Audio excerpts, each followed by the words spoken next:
Welcome to The Explainer, where we break down big ideas. All right, today we're digging into a really powerful book. It connects two things that might seem totally separate, the climate crisis and the global rise of the far right. But as we're about to see, the authors argue they're deeply, deeply intertwined. To get a handle on the book's argument, let's start with a really startling example it gives. It's a political cartoon from Finland's True Finns Party. And wow, it's a racist caricature showing a climate scientist as a hysterical black man terrifying a group of white officials. The caption basically calls climate science a fairy tale. It's pretty shocking, right? And it immediately makes you ask a huge question. And that's really the core puzzle here. I mean, think about it. We're seeing record heat, crazy weather, the impacts of climate change are getting harder and harder to ignore. So why are some of the fastest growing political movements on the planet digging in their heels and just rejecting the science? The analysis in the book explores what happens when these two massive forces collide. Okay, so according to the book, that Finnish cartoon, it isn't just a one-off. It's actually a peek into a consistent international strategy, what the authors call the far right's climate playbook. What's really striking is just how consistent this is. The authors survey parties all across Europe. You've got Germany's AfD, the FVD in the Netherlands, Vox in Spain, and they find the exact same talking points repeated almost word for word. It's like they're all singing from the same hymn sheet. The message is always clear and simple. There's no warming, or if there is, hey, it's just natural. And CO2, they argue it's not a pollutant at all. It's actually plant food. It's good for us. But as the book points out, these arguments didn't just appear out of thin air. They have a history, and they were created for a very specific reason. So, to really understand the far right's position today, the book argues we have to rewind the clock. Because this playbook, well, it wasn't written by them. It was inherited.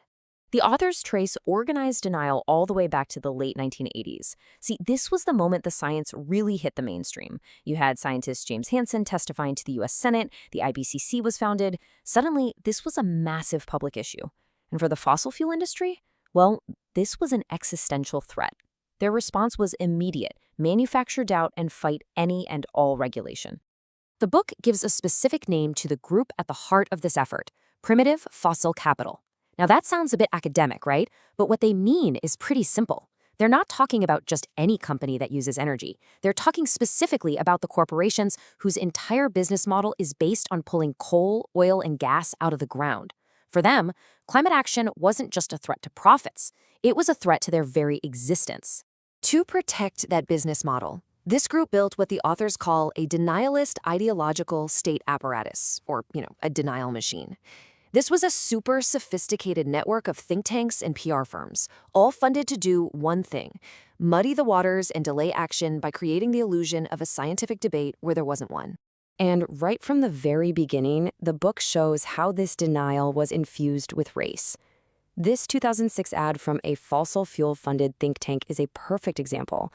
It explicitly linked fossil fuels to the comfortable lives of white people and contrasted it with the back-breaking labor of a black woman. The subtext was crystal clear: climate action is a threat to the modern white way of life. So this brings us to the absolute core of the book's thesis: how this corporate-funded denial machine was picked up, repurposed, and basically supercharged by the far right. The authors argue that the far right sees the world through one primary lens, what they call the ethno-nationalist master frame. This is the core belief that the nation should be a pure, homogeneous ethnic entity. Everything, economics, culture, and yep, even the environment, gets filtered through this one single lens. And within that frame, immigration becomes what the book calls a funnel issue. You take every single fear in society: unemployment, crime, a sense of losing your culture, and you funnel it all down until it's blamed on one single cause: immigration. Therefore, the solution to literally every problem becomes stopping immigration and closing the borders. So here's the crucial point. For the far right, climate denial isn't really about the science. It's a strategic choice. It lets them reject one apocalypse, the climate crisis, and replace it with their preferred one, the crisis of immigration and cultural change. They swap a global problem that needs global cooperation for a national problem that, in their view, just needs closed borders. So what does this intersection of climate denial and ethno-nationalism actually mean for our future? This is what the authors called the choice of apocalypse. According to the authors, we have to stop thinking about this as a simple disagreement over facts. It's not. It is a fundamental battle over our vision for the future. It's about defining what the real crisis is, who's to blame, who needs saving, and, chillingly, who will be sacrificed. And in that battle, the far right has made its choice. They dismiss the abstract, global threat of carbon emissions and elevate the immediate, visible threat of the immigrant. Their goal isn't to protect the nation from rising sea levels, but from what they see as foreign influence. Fossil fuels become a symbol of national strength, the black fuel that powers the white skin of the nation. This leads to the book's final, very challenging takeaway. The idea that we can solve the climate crisis through some gentle consensus, well, that might be a fantasy. The authors put it starkly. A transition will happen through intense polarization and confrontation, or it will not happen at all. And that really leaves us with the ultimate question. In an age of crisis, which future are we going to choose to fight for?